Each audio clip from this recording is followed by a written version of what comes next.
Federal Drive is presented by GEHA, Government Employees Health Association, proudly providing health and dental benefits to federal employees and their families. Visit GEHA.com. Cybersecurity is no longer optional for the maritime industry. Under a new Coast Guard rule, vessel and facility operators must report cyber incidents, designate a cybersecurity officer, and train staff to recognize and respond to threats. The regulation introduces new reporting channels and timelines that could create confusion for operators already navigating overlapping federal requirements. To break down what's changing and what's still unclear, I'm joined by Eric DeLay, partner with Hush Blackwell, and Benjamin Nashed, an attorney there. Mr. DeLay and Mr. Nashed, thank you both for joining me. Happy to be here with you, Terry.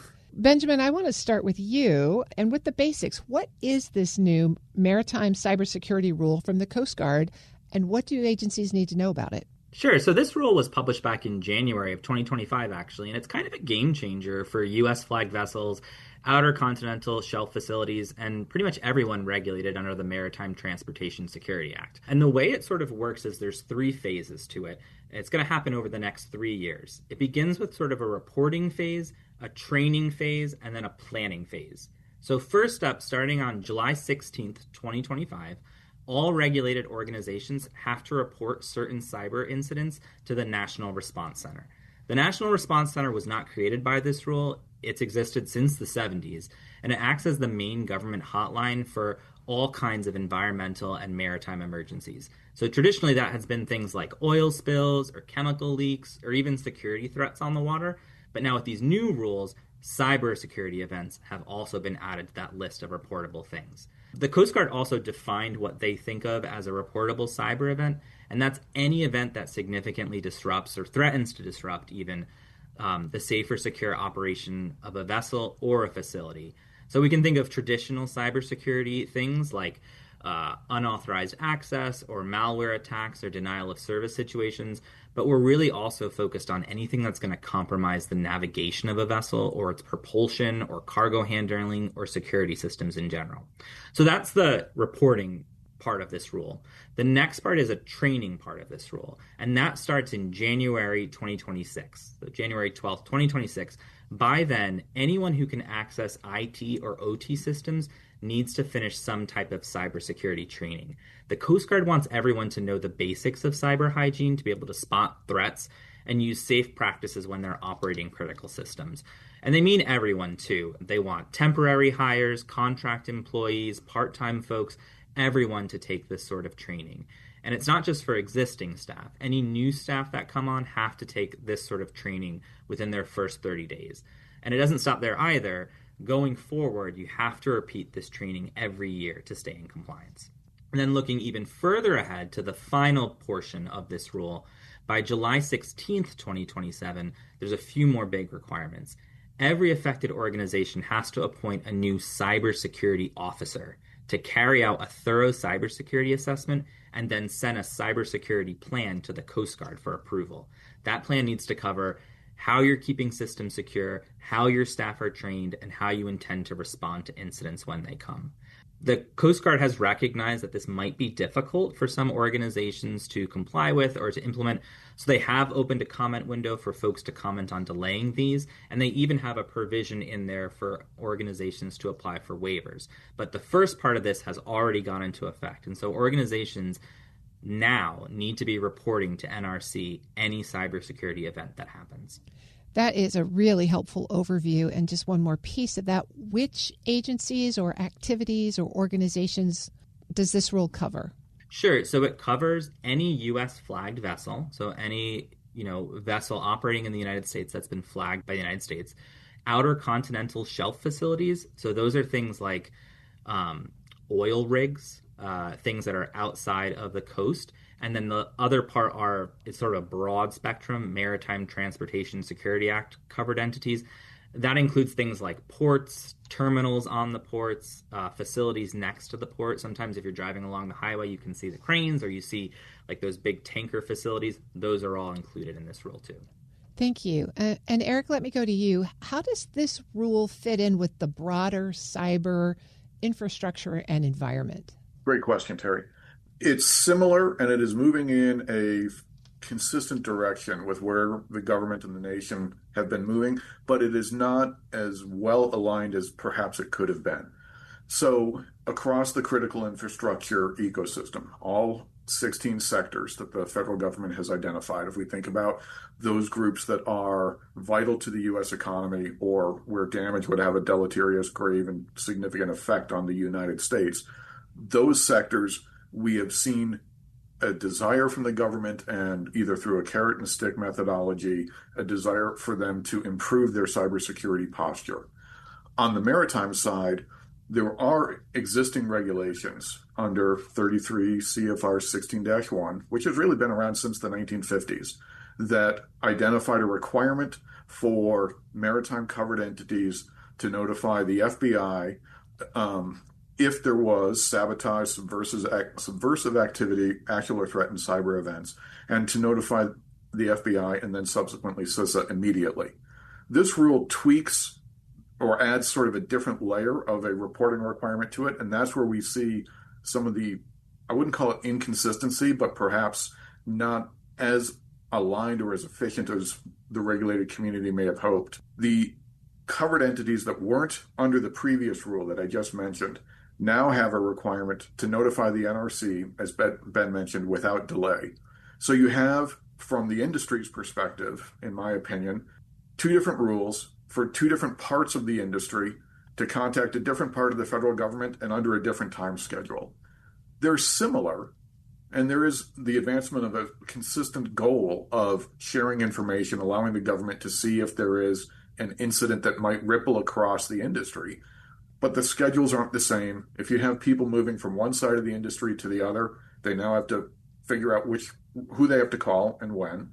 And for outside parts of the U.S. economy that either would handle insurance for these types of entities, or perhaps are doing M&A deals and due diligence work and trying to figure out, is this company compliant or not? Now you have two different sets of rules and policies to look at, as opposed to saying everybody that is involved in maritime needs to call so-and-so by this time. Show me your playbook that says that. So that's where I see a bit of the inconsistency, even though this rule is intended to be moving us forward in a good and positive direction. I'm speaking with Eric DeLay. He's a partner at Hush Blackwell, and Benjamin Nashed, an attorney there as well. Eric, let me follow up with you on that question. For these regulated entities, then, how do they sort through all of these competing requirements? What's your best advice for firms to make sure they comply with the rules? I would honestly say to take advantage of some of the federal resources that are out there to help the sector that they belong in. So under the presidential directives, we have sector risk management agencies that are structured and geared to help specific industries within the U.S. So if you talk to CISA, which has cross-sector responsibility, think of them as sort of the music conductor of looking to coordinate the effort.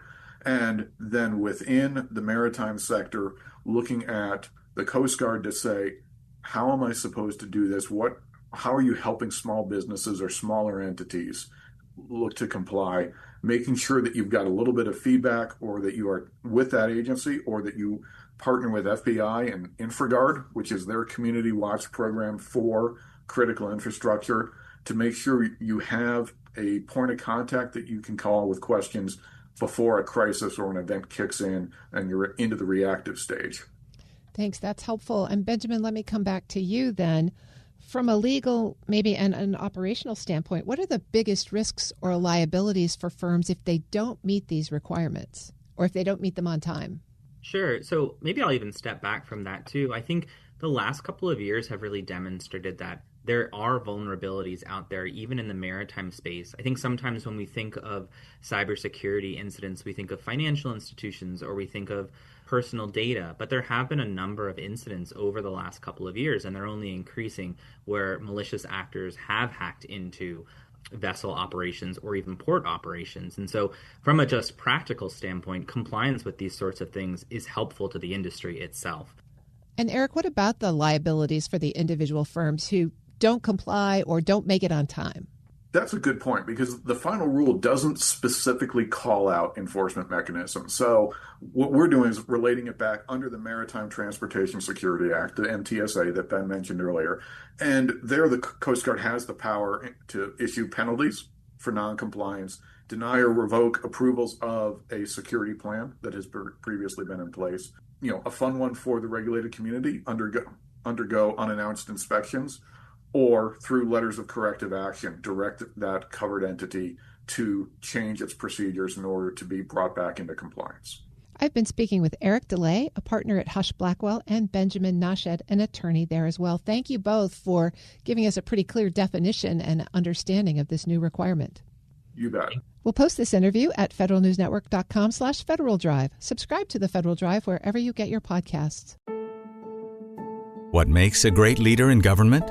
Christine Harada joins WEPA CEO Shane Canfield to reflect on her journey from aerospace engineering to the White House. In this episode, she shares lessons on public-private collaboration, leading with purpose, and why service, not power, should guide leadership. Hello, and welcome to the Lessons in Leadership podcast. I'm your host, Shane Canfield, CEO of WEPA.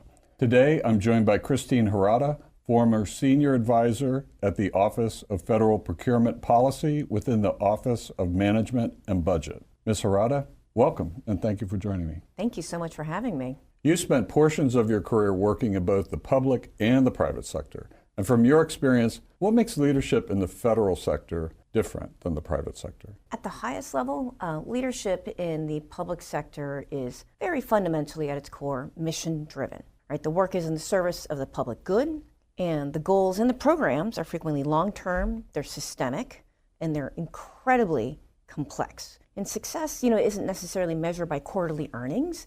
We don't have that kind of drumbeat, but certainly more by the lasting impact that we have on Americans' lives. What's also unique about public sector is, in my view, the profound sense of history that you feel. And I think certainly I was very aware about the work that I was doing and how it builds on the efforts of those who came before me, and that future generations of leaders also depend on the decisions that were being made today.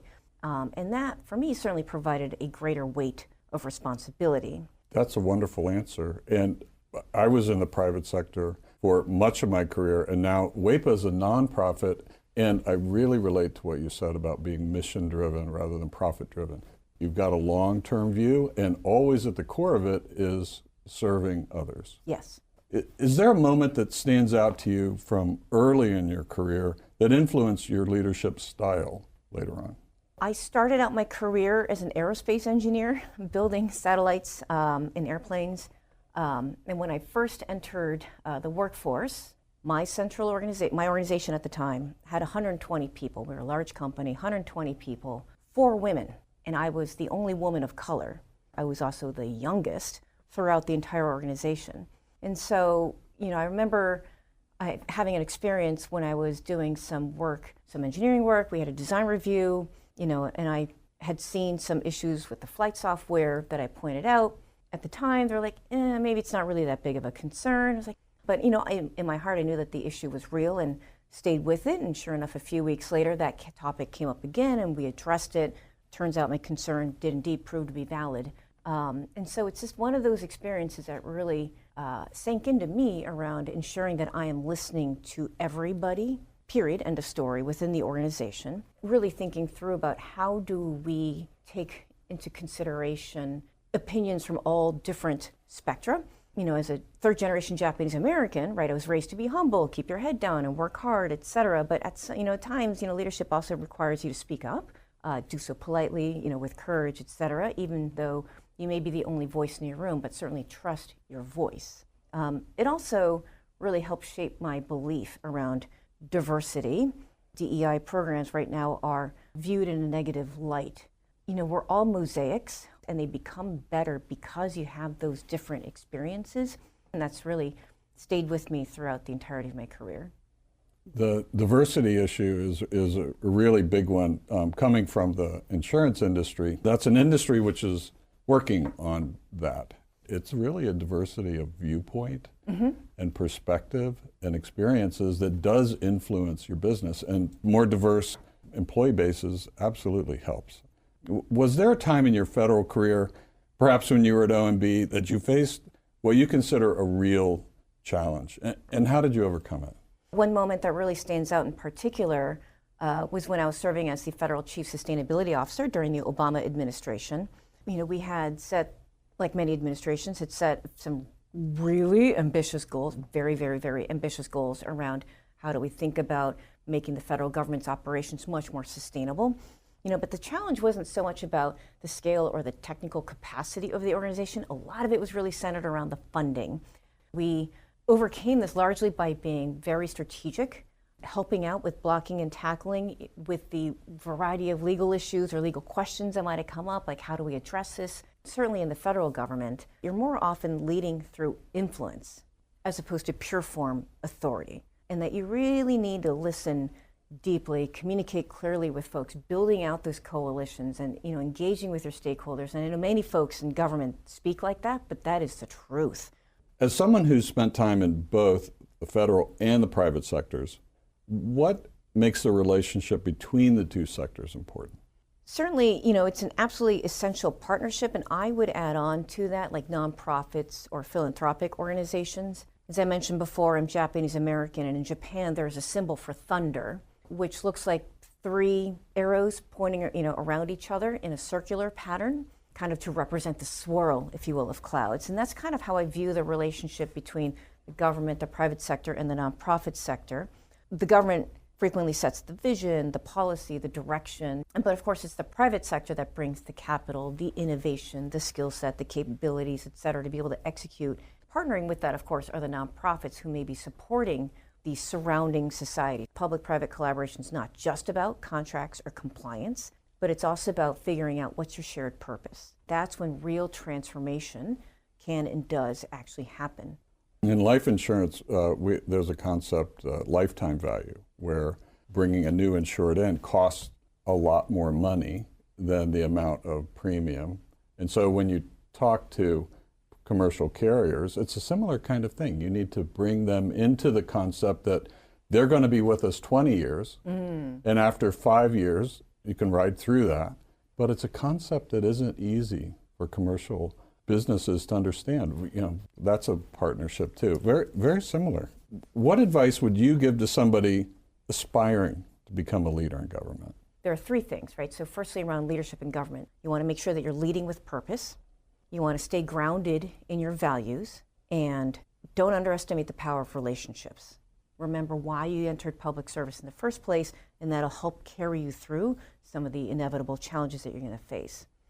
Making sure that you are also investing in relationships. In government, you rarely have full control, and I think this is, in my view, more important in government than perhaps in the private sector. You are frequently leading through influence. You are collaborating with very different parties who frequently have very different agendas than you do. And so building that trust, investing in building that trust and planting those seeds earlier and along the way in your career, I think is absolutely critical. And certainly last but not least, I would say, don't feel that you have to have it all figured out on day one. Absolutely stay open to the unexpected.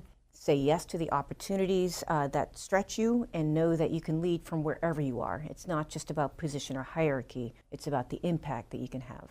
What wonderful advice, especially in today's world, which is a little topsy-turvy. Who is one person, someone you know personally, or perhaps someone well-known, that's impacted your leadership style? The leaders that particularly stand out for me are Colin Powell, a woman named Carla Harris, who was a managing director in investment banking, and then last but not least would be my father. Starting with perhaps the more famous one, Colin Powell. I read his biography, loved his perspectives and the rules of leadership that have been particularly influential for me, right? So get mad, then get over it.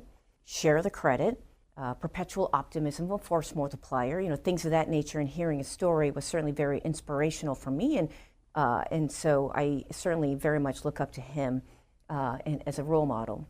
The second person that I mentioned is a woman named Carla Harris. She's an African-American woman, became a managing director at an investment bank in the 80s, at a time when there were not that many women of color in investment banking in New York. And so she's published a book called Her Pearls of Wisdom. It's one of her trademarks. She always wore a pearl necklace, and she has pearls of wisdom around how can you be authentic and build relationships to be successful in super challenging environments. And she had a lot of guidance on the importance of finding sponsors and mentors.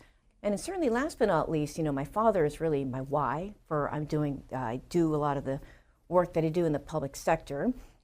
He started out life like many other, immigrant kids in poverty. He was a strawberry farm laborer. Japanese Americans at the time were not allowed to own the land, so we worked the land. He grew up in that kind of environment. And I just think it's absolutely neat that someone who came really he was dirt poor, to say it, and his daughter ended up working in the White House twice. It's quite the American dream, and I would very much like to have that opportunity available for other people as well. Well, wonderful, absolutely wonderful. Christine, thank you very much for your time today and all of these learnings. It's really good, impactful. Thank you for sharing. Oh, thank you so much for having me. I really enjoyed it. I'm Shane Canfield, CEO of WEPA. Until next time on Lessons in Leadership.